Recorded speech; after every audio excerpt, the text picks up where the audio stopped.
विश्व हिंदू परिषदेचा अनोखा उपक्रम, पितरांसाठी सामूहिक तर्पण।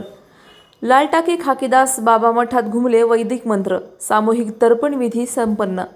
अहिल्यानगरात लाल टाके खाकीदास बाबा मठ येथे विश्व हिंदू परिषद आणि मंदिर अर्चक पुरोहित आयामाच्या वतीने सामुदायिक श्राद्ध विधी पार पडला।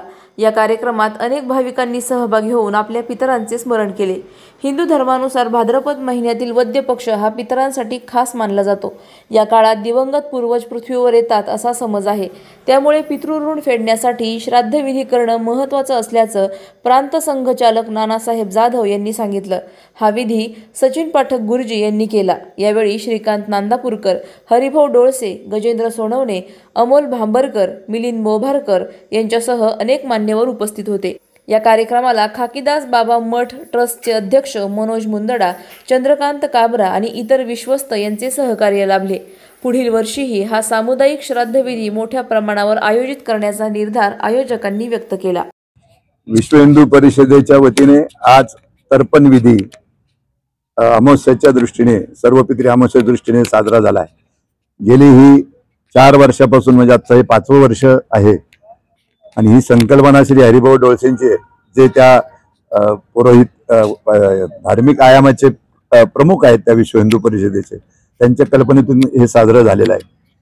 खरं म्हणजे आपल्या हिंदू धर्मामध्ये अनेक विषय, त्याला जे जन्मापूर्वीपासून तर जन्मानंतरचे सुद्धा असे संस्कार आपल्याकडे आहे। मला असं वाटतं की त्यातलाच हा एक संस्कार की मृत्यू पावल्यानंतर सुद्धा त्यांना सद्गती मिळावी, अशासाठी त्यांच्या वंशजांनी किंवा त्यांच्या अनुज किंवा जे असतील मुलं, नातू पतवंड यांनी हा विधी करण्याचा असतो।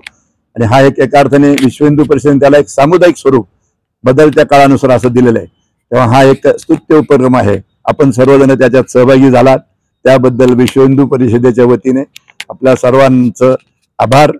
आणि या सगळ्याचं पौरोहित्य करणारे श्री पाठक शास्त्री यांनी सुद्धा आपला वेळ आणि एक विधिवत अशा प्रकारचा विधी आपल्या सर्वांकडून करून घेतला, तेव्हा त्यांनाही धन्यवाद देणं कदाचित आवडणार नाही, परंतु विश्व हिंदू परिषदेच्या निधाना मी धन्यवाद देतो।